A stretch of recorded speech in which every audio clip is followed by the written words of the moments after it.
Hello guys! Welcome to my YouTube channel. Ngayon ay tuturuan ko kayo kung paano mag-download ng Grab driver sa Google Play Store. Una, i-click lang ang Google Play Store. Ayan, then kapag nandito na tayo, then pansinin nyo naman sa baba ay nakasulat na search. Ito, i-click nyo lang yan kapag nakita nyo na. Then ayan, mapupunta na tayo dito. Then kapag nandito na tayo, pansinin nyo naman sa upper part yung search bar, which is eto siya. Then i-click nyo lang kapag nakita nyo na.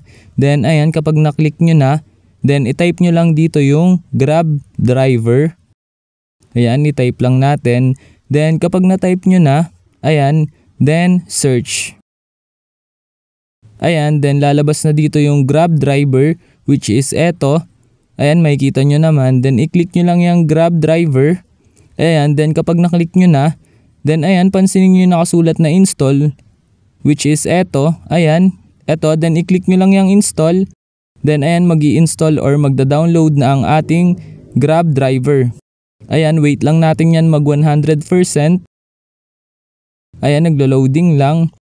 Then ayan, kung mapapansin nyo, diretso install na rin siya. Then ayan, kung mapapansin nyo, open na yung nakalagay, hindi na install kasi na-download na natin ang ating Grab driver dito sa ating phone.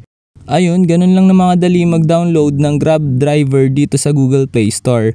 Ayun lang, thanks for watching. Subscribe me for more videos like this. Thank you!